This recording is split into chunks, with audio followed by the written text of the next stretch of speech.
Now I'm going to sing your praises because, as you said, I can't do sequential anymore. But man, they were gorgeous, and the sequential was great. There wasn't any misstep there. But your stories were fun. They were funny. They were laugh out loud funny, which is rare for me in a humor comic. I love humor comics. I will smile. I will maybe chuckle a little bit, but to laugh out loud, you had me. Issue one and issue two I I guffawed. So you can still do it if you want. If Carl talks you into doing a Indiana Jones and the Jungle Queen story, I'd read it. I'd buy it. Uh, anyway, I, I'll tell you something about Betty and Veronica. You know, they asked me, Archie Comics asked me, they said, "Hey, we're relaunching Betty and Veronica. Would you like to take part in it?" And I said, "Sure." And they said, "What would you like to do?" And I think they were expecting me to go covers. And I said, yeah. could I please write and draw it?" Because at that point, I mean, you talk about our discussion that we had where I was, I think I was back in the early, the aughties.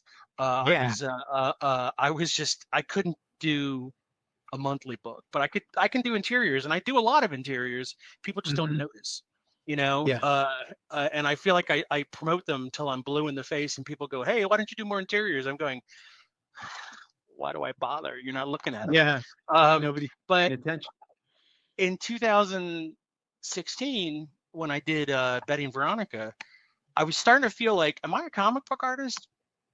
Because I don't do a lot of comics. I mean, am I an illustrator who moonlights in comics? Am I a comic book artist who just does covers? I was having an identity crisis. So I said, "Yeah, Archie, let me write and draw it." And it started out great, really good process. Um, the second issue is where it fell apart because I'll be honest here. I mean, it's been 8 years. Um, there's a process. You write a synopsis. They give you notes. You rewrite the synopsis. You write the script. You make changes. That kind of stuff. Okay. Hmm. Hmm. That's how you make comics. And it's easier to make changes in the script phase than it is in the art phase. Yes. And on the second issue, I discovered that the owner of Archie, they were telling me, they were giving me notes saying, you need to change this, you need to change that. I go, okay. Even though we were trying to do something a little edgy, they promised me, like, because they'd been doing Afterlife with Archie, Sure. and they didn't go for my pitch because, like, I wanted to do another zombie comic called Betty and Veronica Digest ... human flesh, and they were like, no, no, just do a regular Betty and Veronica comic. And I took it because I thought that it would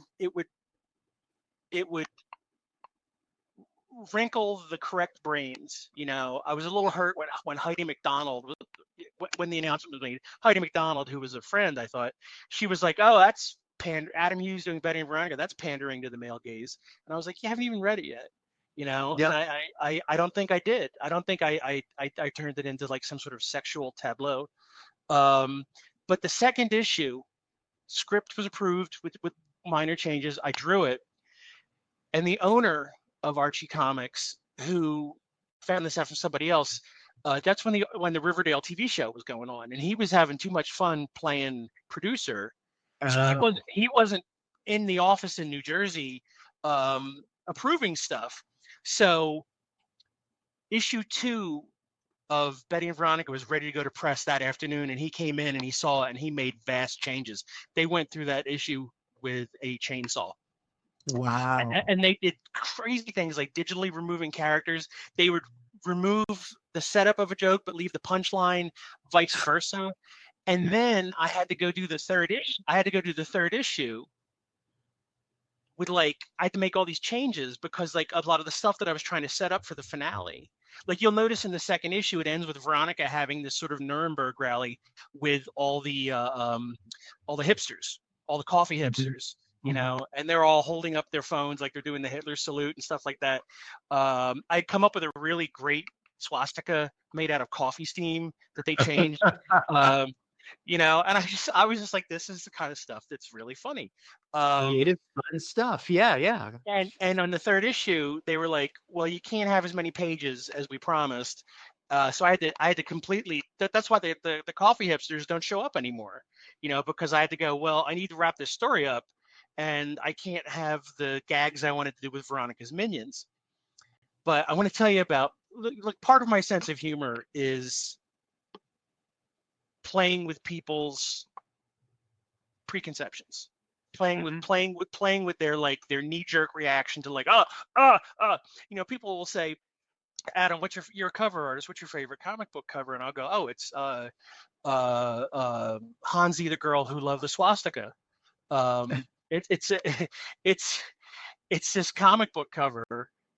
Google it, Hansi, Hansi the girl who loved the swastika. It's a comic from the 1970s about this little German girl who's and it was published by Archie.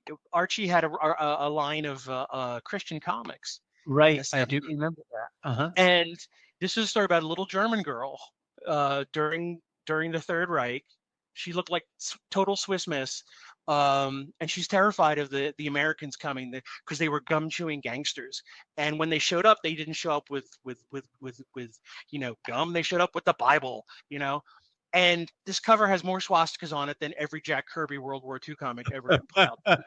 If I could, it's drawn by a guy named Al Hartley, and if I could ever get the original, that would be the one prized possession, because people would look at that and go, "It's about a girl who loves the swastika." Frankenstein forks, get it, yeah, And you go, "What? How about let's revive context for 5 seconds?" And you go, "It's a Christian comic," and this was before people were allergic to context.